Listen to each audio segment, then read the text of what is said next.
अभिषेक किया है।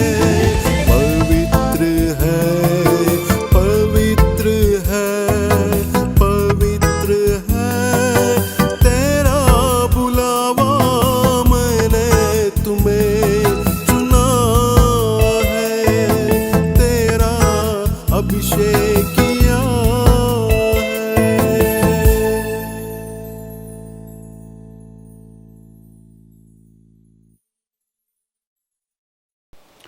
सबको जय यीशु की। प्रिय दर्शकों, सत्संचार स्टूडियो में आप सभी लोगों का हार्दिक स्वागत है। बुलाहट की कहानी आपके अपनी जुबानी से सुनने के लिए आज के दिन में फिर एक बार हम सभी यहाँ पर एकत्रित हुए हैं और आज के दिन में अपनी बुलाहट की कहानी अपनी जुबानी से साझा करने के लिए हमारे बीच में उपस्थित हैं सिस्टर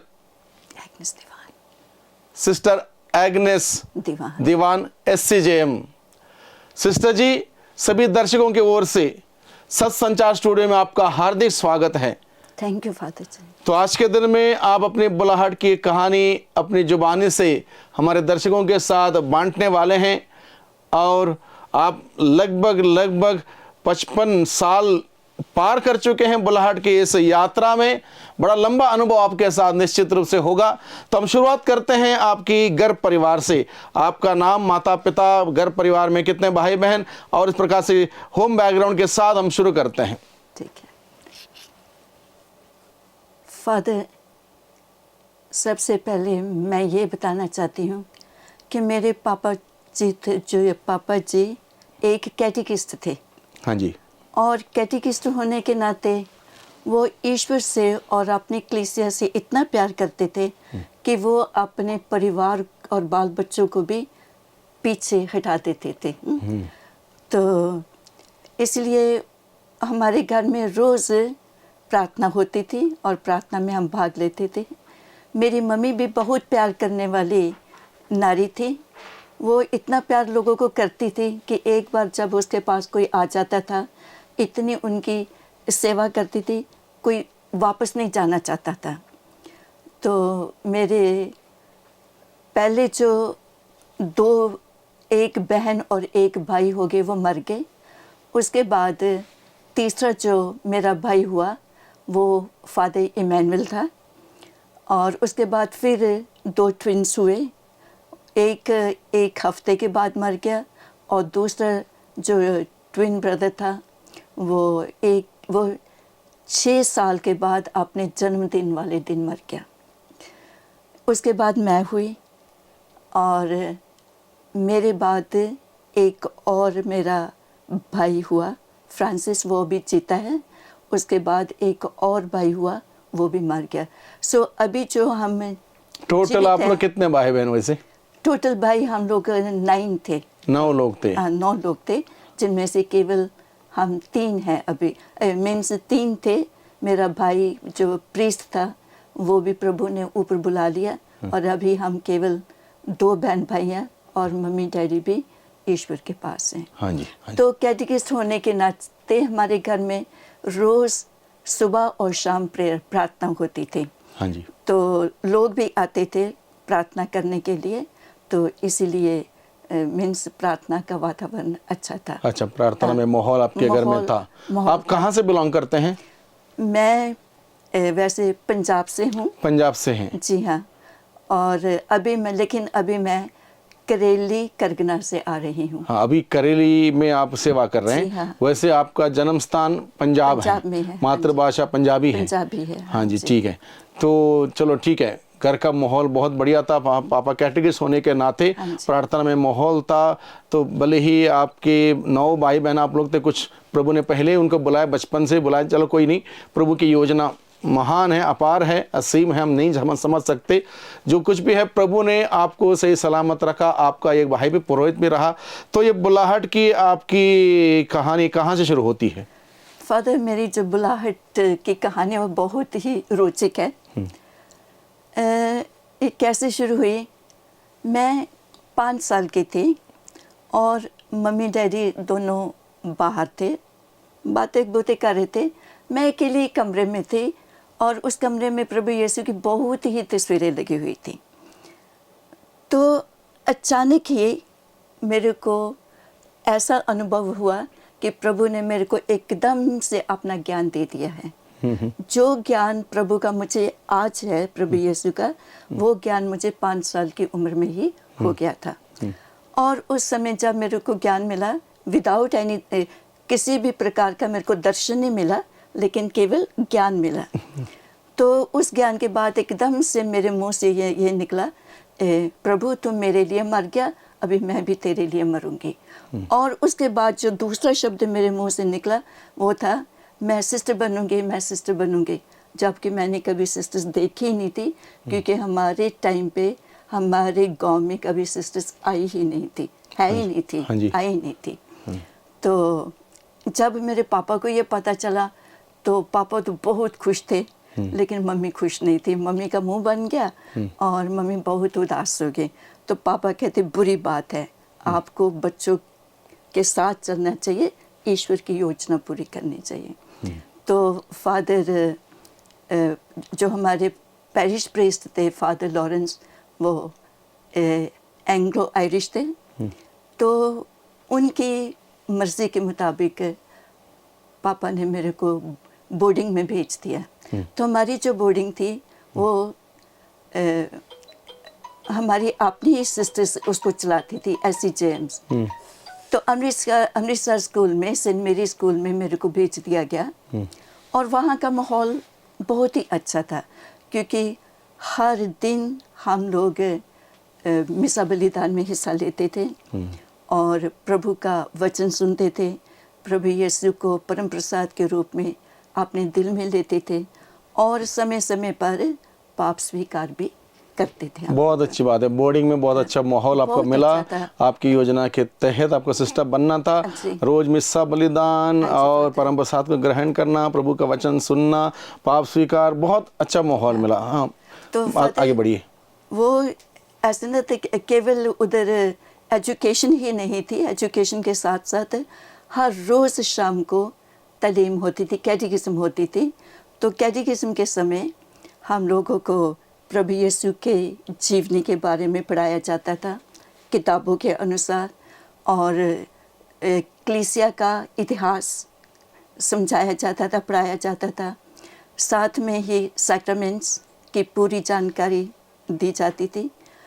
और साथ साथ में हम लोगों को बहुत सारे संतों की कहानियाँ भी पढ़ने और सुनने को मिलती थी। तो उनमें से जो मैंने पढ़ी थी वो थी सेंट एग्नेस।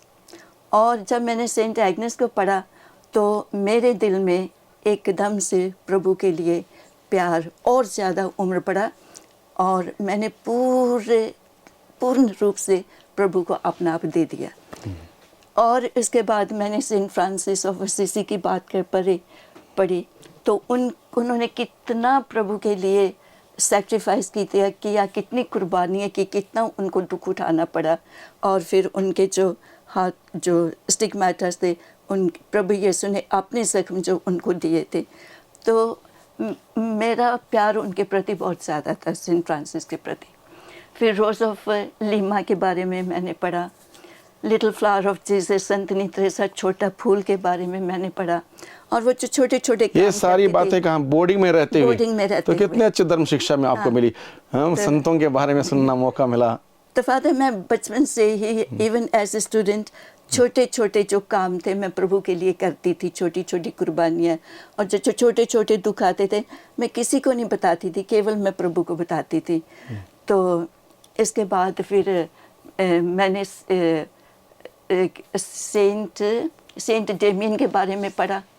वो जो रोगियों की सेवा करते थे, तो उनका जब और कोड़ी बन के ही वो मर गए। तो ऐसे मैंने गरीबों के प्रति और बीमारों के प्रति मेरे दिल में बहुत सारी सहानुभूति थी। तो इसके सिस्टर बनने के बाद भी मैंने कई कहानियाँ पढ़ी। सेंट कैथरीन ऑफ सियाना का, उसने भी प्रभु के लिए कितने दुखों से, बीमार होती भी थी फिर भी वो प्रभु के लिए कितनी कुर्बानियाँ करती थी। तो फादर पियो। तो कब तक आप हॉस्टल में रहे, कौन से क्लास तक? फादर ने, वो तो बहुत मज़ेदार बात है। जब मैं 7वीं क्लास में थी तो मेरे पास एक लड़की थी, वो सिस्टर बनना चाहती थी, तो मैं भी सिस्टर बनना चाहती थी।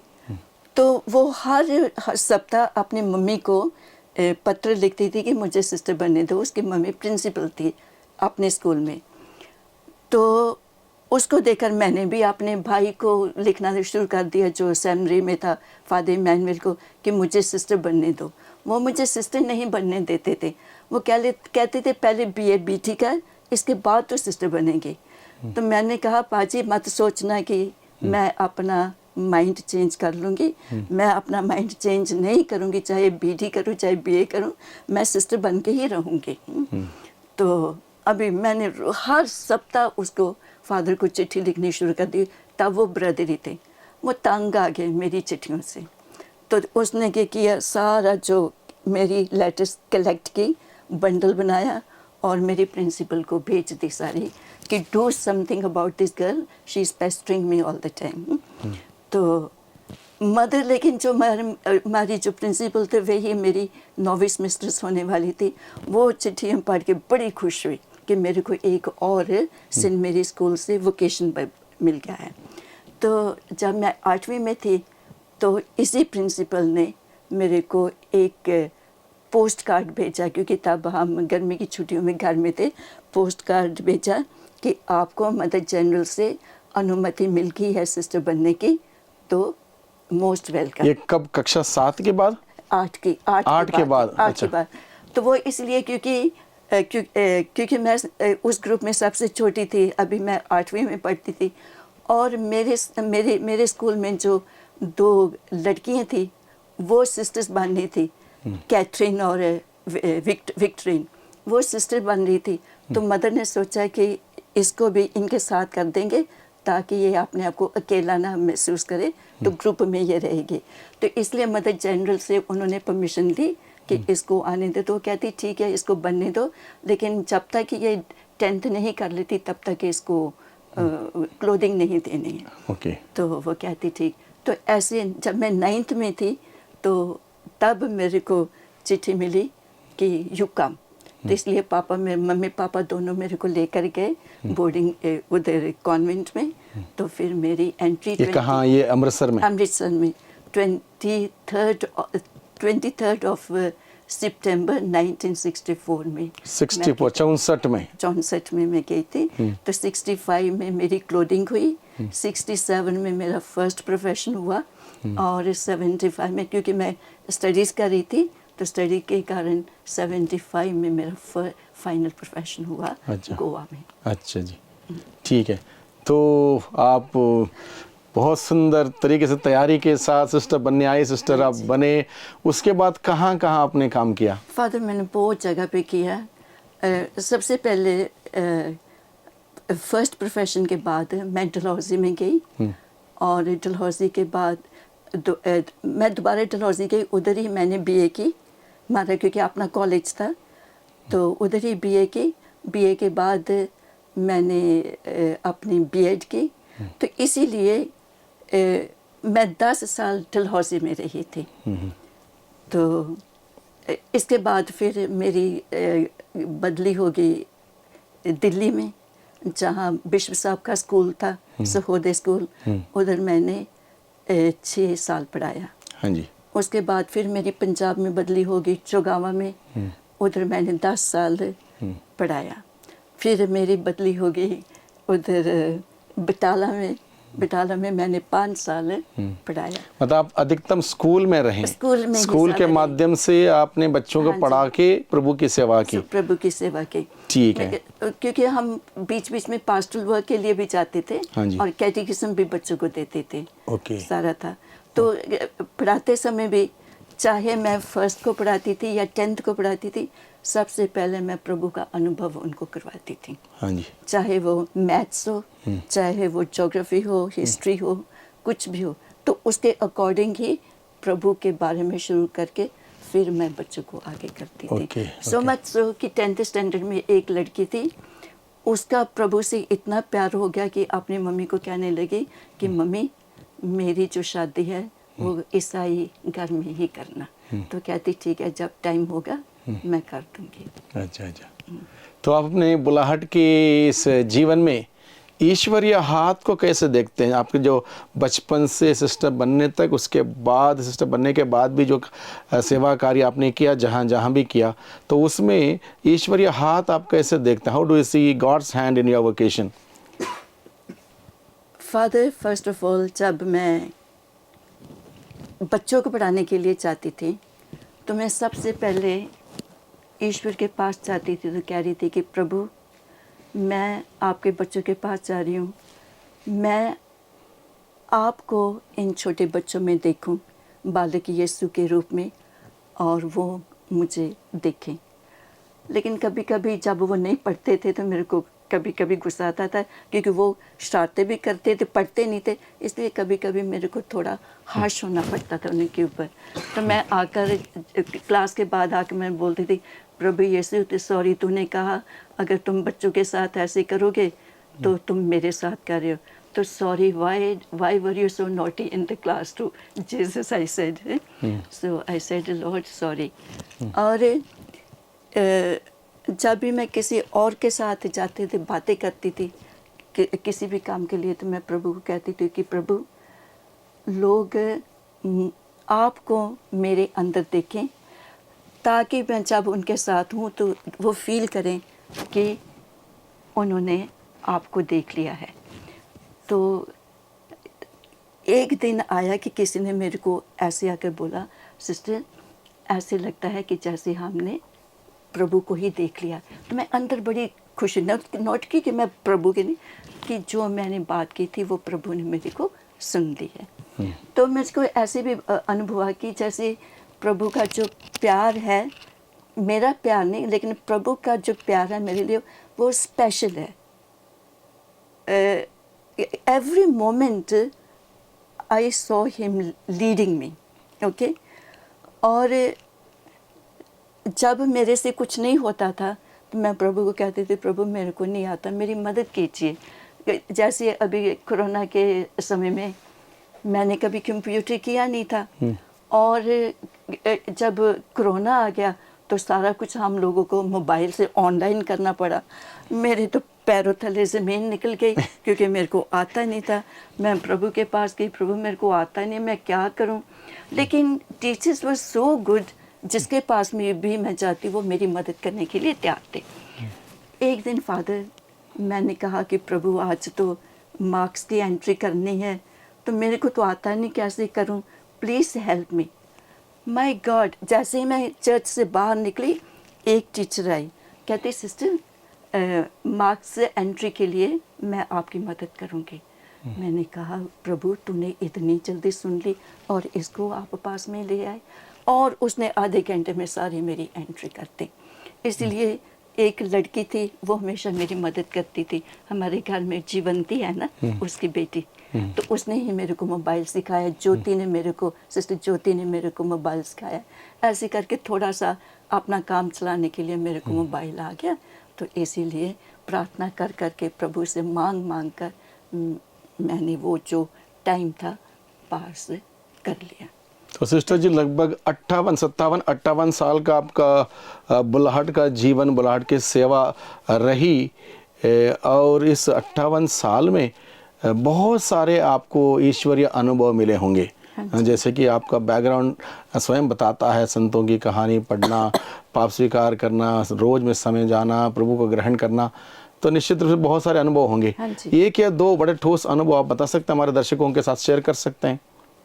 God experience for example. हाँ, बहुत सारे अनुभव हुए होंगे ईश्वर के, उसमें से कोई एक आध अनुभव पर्सनल या दूसरों के साथ? नहीं, पर्सनल बताइए, दूसरों को प्रेरणा मिलेगी। कि ऐसा कुछ काम जो आप बिल्कुल सोच भी नहीं सकते, कर भी नहीं सकते, एकदम अचानक प्रभु ने इंटरवेन करके आपके द्वारा कर दिया? हाँ, बहुत ऐसे बहुत हैं। फादर, मैं सेक्रेटरी का काम करती थी, तो मेरे को कुछ भी, जैसे आजकल के लोग जल्दी जल्दी सुंदर सुंदर चीज़ें बना लेते, मेरे को कुछ नहीं आता था। खास करके जब ऑल्टर को तैयार करना होता था, बड़े बड़े त्योहारों पर, ईस्टर, क्रिसमस, तो मैं एकदम से जाके चर्च में कोई नहीं होता था तो मैं लेट जाती थी।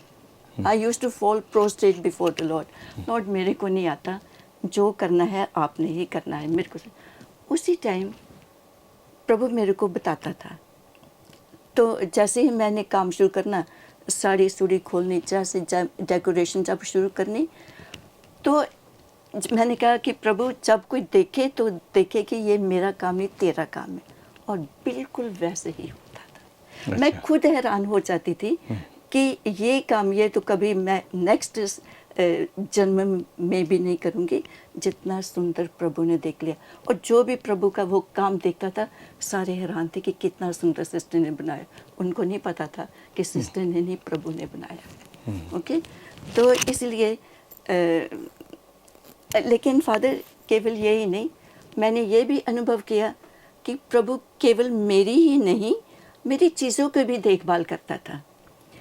एक बार हम लोग किसी पिकनिक पे गए तो जो बैग था चीज़ों वाला उधर ही छोड़कर, बस स्टैंड में छोड़कर तो हम चले गए। तो हम फादर के पास चले गए सेंट फ्रांसिस स्कूल में। तो सिस्टर मेरे को कहती हैं वो चीज़ें किधर हैं?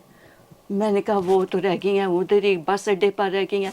हम दोबारा भाग कर गए तो उधर फादर मैंने देखा एक आदमी था बेचारा टाइप का, वो बैग को लेना चाहता था लेकिन उधर एक और आदमी बैठा हुआ था। तो उस आदमी के कारण ये जो आदमी था ये बैग को उठा नहीं सका तो बैठा। तो जैसे हम पहुँचे मैंने सिस्टर रेजिस को कहा वो है मेरा बैग, देखो प्रभु ने, और हम लोग कर ले गए।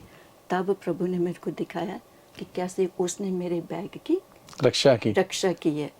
तो फादर एक बार हम लोग हिमाचल में थे तो एक टीचर आए, उसका हस्बैंड उसको छोड़ गया। तो मैंने कहा प्रभु देखो ना ये तो छोड़कर चला गया है, तो मैंने होशियारपुर जाना है। नहीं, तब होशियारपुर नहीं जाना, मैंने बस स्टैंड पे बड़ी दूर जाना है उधर, तो मेरे को भी पहुंचा दो।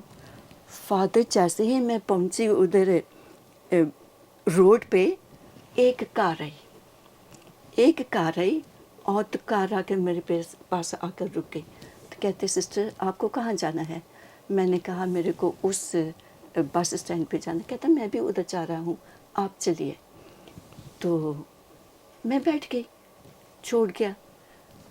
तो कहता कि मैं अभी आगे जा रहा हूँ, आप इधर रुक जाइए, वो है आगे। जैसे मुड़कर देखा नो कार। मैंने देखा no car. Same thing happened when my brother died. मैंने कहा प्रभु तुम मेरे साथ आना, मैं जा रही हूँ घर, दिल्ली से मैं अमृतसर जा रही हूँ, तो मेरे साथ आना। और फादर लिटरली मेरे को ऐसे लगा कि जैसे प्रभु आकर खड़ा हो गया है उसमें बस में।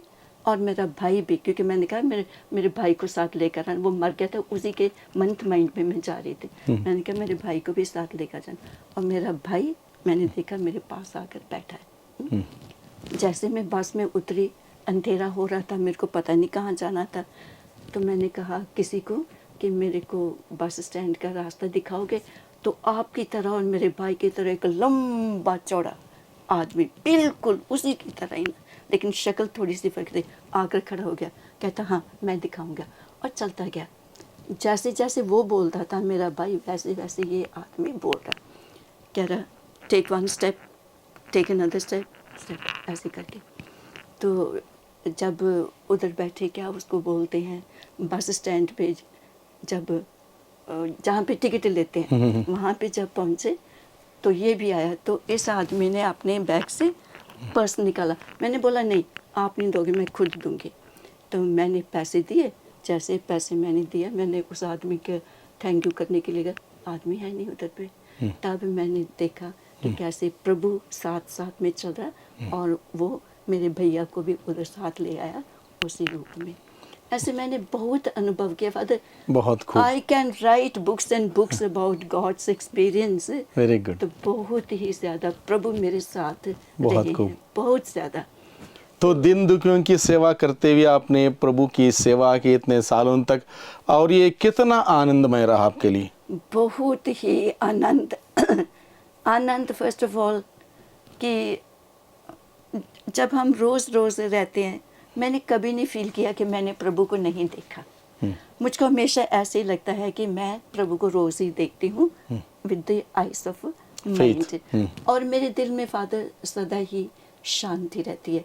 कितना भी कुछ ना कुछ क्यों ना हो, वो जो डीप शांति प्रभु की वो सदा ही रहती मेरे अंदर, और उसका जो प्यार है, उसकी जो खुशी है वो रहती, क्योंकि मैं प्रभु को कहती हूँ, प्रभु तू ही मेरा आनंद है, तू ही मेरी शांति है, तू ही मेरा प्यार है। तो इसीलिए और मैं उसी से ही भरी रहती हूँ। फिर भी कभी कभी मैं कहती हूँ प्रभु आपने दर्शन दे दे, लेकिन जैसे वो कहता है कि मैं सदा तुम्हारे साथ ही हूँ।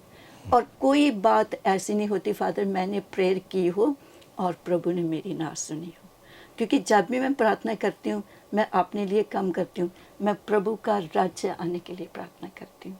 प्रभु तेरा राज्य आवे, और जो इराफ नहीं, वो जो शोधक अग्नि की आत्माएं, उनके लिए प्रार्थना करती हूँ, और पापियों के मन फिराव के लिए करती हूँ, और प्रभु को धन्यवाद देने के लिए प्रार्थना करती रहती हूँ। ठीक है, ठीक है। तो कोई चुनौतियाँ आपके जीवन में, कोई कठिनाइयाँ, कोई चैलेंजेस आपके सेवा कार्य के समय आपने अनुभव किया हो? Any difficulties? डिफ़िकल्टीज तो फादर पता नहीं, वो आती भी थी तो लगता था कि जैसे आती नहीं है, क्योंकि जब भी कोई डिफ़िकल्टी प्रॉब्लम आती थी मैं तो प्रभु के पास भागती थी जल्दी से, प्रभु ये ऐसे हो गया, ऐसे होगा, और वो इन नो टाइम वो डिफ़िकल्टीज चली जाती थी। जैसे फादर घर में जैसे ये हमारी जो लड़कियां थी ना, ये बड़ी फैशनेबल थी, मेरी जो नेज़स थी, तो जितने भी प्रपोजल आते थे वो पहले रोना शुरू कर देती थी, हाँ नहीं करती थी। तो ऑलमोस्ट दे वर बिकमिंग 36 और समथिंग, द एल्डर वन। तो मैंने कहा प्रभु क्या ये ऐसे ही रहेगी, अपने बाप के घर में ही रहेगी? तो पेरेंट्स वर वेरी वो चिंतित थे, तो हम लोग भी चिंतित थे। तो जब लास्ट वाले आदमी को उसने रो रो कर ना कर दिया ना, तो मैं चर्च में, अपने चर्च में इधर करेले में बैठी हुई थी, तो एडोरेशन का समय चल रहा था, तो मैंने कहा, मैं रो रही थी, मैंने कहा प्रभु क्या ये लड़की ऐसे ही रहेगी? तो प्रभु की आवाज़ रही, इसकी शादी होगी लेकिन मेरे मनपसंद लड़के से, ना उसके मनपसंद लड़के से, ना जो होने वाला उसके मनपसंद से, मेरे मनपसंद से होगी। तो वो एक लड़के को जन्म देगी, और वो मेरा याजक बनेगा। ओके। और जैसे वो एलिया नबी और वो यूहन्ना के, इस तरह से वो मेरा प्रचार करेगा। अच्छा फादर, इसके बाद फरवरी के महीने में मुझको फ़ोन आया कि इस लड़की को कोई देखने आ रहे हैं, और ये लोग देखकर चले गए हैं, और ये लोग उसके घर में जा रहे हैं देखने के लिए, तो आप प्रार्थना करना। चलो प्रार्थना भी कर ली, सब कुछ ठीक हो गया, और मैसेज आया कि अप्रैल के महीने में on the 25th of April इसकी शादी होने वाली है। ओके। सो मीन्स जो डिफ़िकल्टीज होती थी वो डिफ़िकल्टीज नहीं रह जाती थी, प्रभु उन डिफ़िकल्टीज को पार कर जाता था। इसलिए जितनी भी चुनौतियाँ आई बहुत हैं, लेकिन मेरे को लगा ही नहीं कि आई हैं, कब चली गई, इसलिए मेरे को याद भी नहीं है। अच्छा जी, ठीक है, ठीक है। तो प्रार्थना में जीवन में आप कैसे आगे बढ़े, हमारे दर्शकों को ज़रा बताइए। हालांकि आपने शुरुआत में बताया हॉस्टल में, बॉडी में कैसे आपको प्रशिक्षण मिला, फिर भी दर्शकों को लाभ के लिए। Father, as a human being मैं तो कोशिश तो अपनी पूरी करती हूँ कि जब हमारी फर्स्ट ऑफ ऑल जब कम्युनिटी की प्रार्थना होती है उसमें पूरे दिल मन से भाग लूँ। लेकिन कभी कभी क्या होता है, स्कूल के बाद जाते हैं, तो स्कूल के बाद मेरे को ख़ास करके इस उम्र में थकावट ज़्यादा लग जाती थी, और जब मैं बैठती थी, जब मैं खड़ी रहती थी तो ठीक है, जब मैं बैठती थी तो मेरे को एकदम से नींद आनी शुरू आ जाती थी। तो कभी कभी प्रार्थना के समय ऐसे करके हो जाता था, खास करके झपकी लेते थे। कॉमन प्रेयर के समय नहीं, खास करके जब पर्सनल प्रेयर अकेले में जब करना होता था, रात को, दिन के समय नहीं, रात को ज़्यादा, ओके, तब ज़्यादा आता था। लेकिन जो प्रार्थना में जो मेरे को चुनौती आई वो बहुत ही अजीब थी फादर। कभी मैंने सोचा ही नहीं था कि मेरी ज़िंदगी में ऐसा होगा, क्योंकि मेरे दिल में मेरे अकॉर्डिंग जो प्रभु का प्यार था, मैं भाग भाग कर प्रार्थना करती थी और बहुत ही ताज़ी होकर प्रार्थना करती थी। और स्टेशंस ऑफ द क्रॉस भी मैं बहुत प्यारी तरह से करती थी। लेकिन फादर इन दिनों में क्या हुआ, लास्ट ईयर ऑनवर्ड्स मुझको ऐसे लगा जैसे जो प्रभु का प्यार है मेरे में कम होता जा रहा है।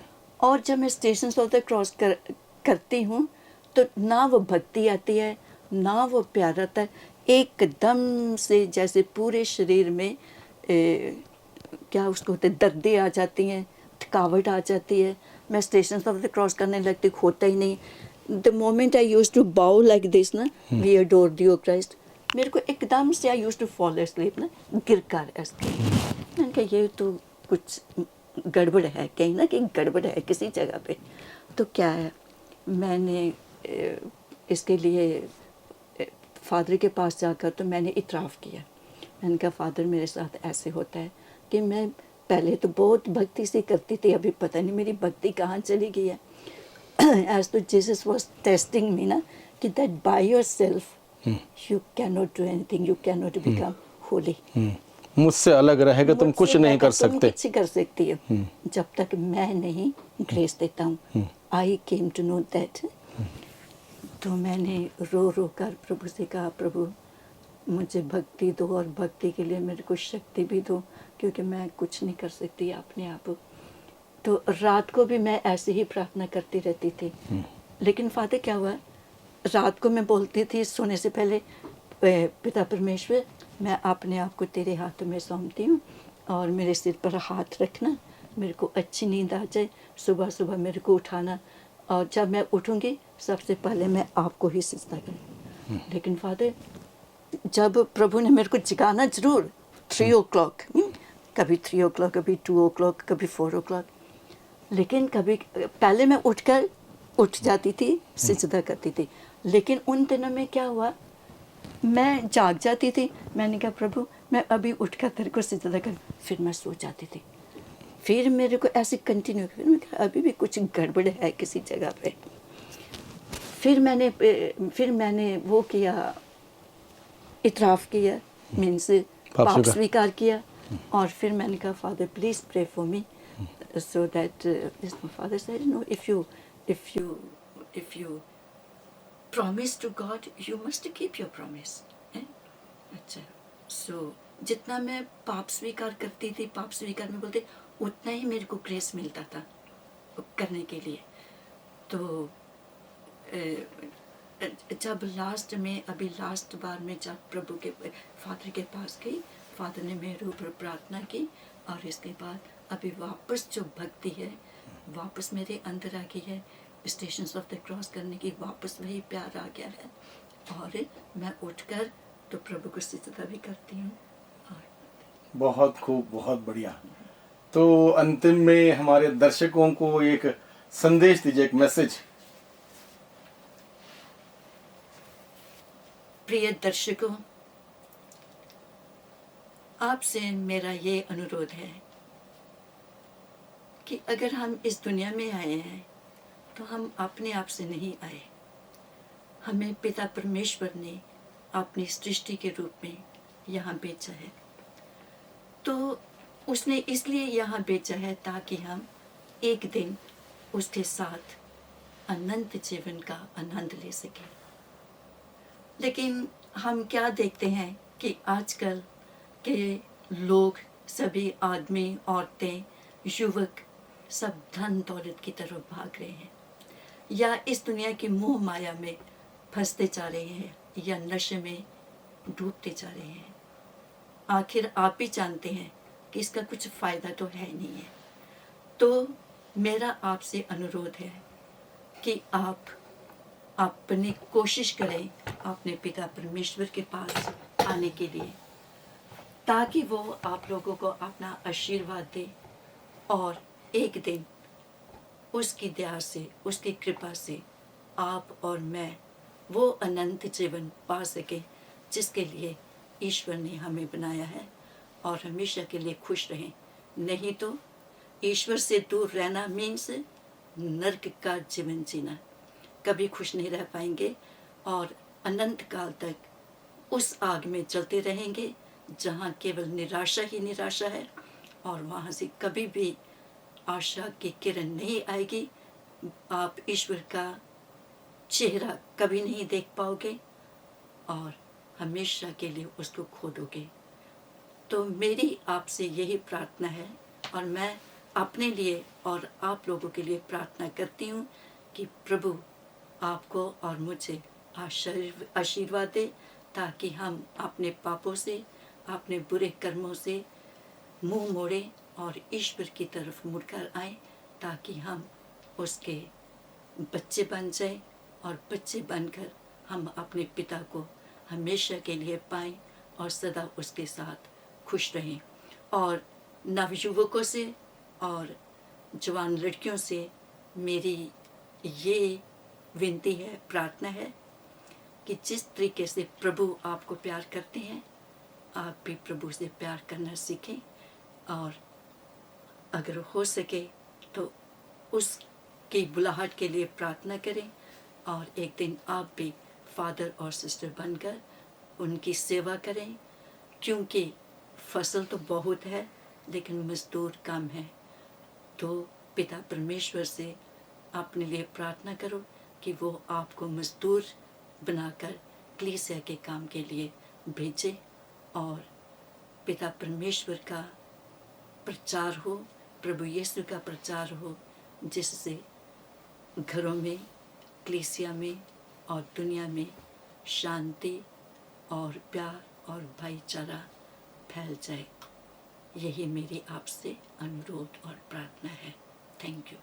बहुत खूब, बहुत ज़बरदस्त सिस्टर जी, आपने अपनी बुलाहट की कहानी अपनी जुबानी से बहुत दिल से अपने हमारे दर्शकों के साथ आपने शेयर किया है। निश्चित रूप से मेरा मानना यह है, विश्वास है कि दर्शकों को बहुत अच्छा लगा होगा आपका शेयरिंग सुनकर, और ख़ास करके जो संदेश आपने सबको दिया, स्पेशली युवक युवतियों को दिया, बहुत ही सुंदर, वो भी दिल छूने वाला संदेश रहा।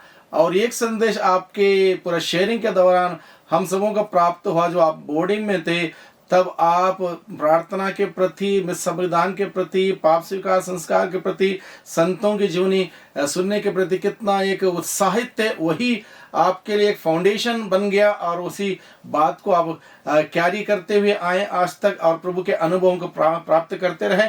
तो दर्शकों, हम इन सभी बातों को ध्यान में रखें। ज़रूरत है कि हम सबों को अपने परिवार में, घर में बाइबल पढ़ना, मिस्सा बलिदान में भाग लेना, संस्कारों को ग्रहण करना, पाप स्वीकार करना, प्रभु को ग्रहण करना, प्रभु के मार्ग पर चलना, तभी हम इस दुनिया में जो प्रभु ने जो मकसद से भेजा, उस मकसद हम पूरा कर पाएंगे। इस दुनिया के बाद स्वर्ग जा पाएंगे, प्रभु को देख पाएंगे, अनंत जीवन का सुख भोग पाएंगे। सबको धन्यवाद दर्शकों, और आप सभी के तरफ से मैं धन्यवाद देता हूँ सिस्टर एग्नेस दीवान को, जिन्होंने हमारे स्टूडियो में आकर अपनी कहानी, बुलाहट की कहानी अपनी जुबानी से शेयर किया है। आपको बहुत बहुत धन्यवाद। सबको धन्यवाद। सबको जय यीशु की।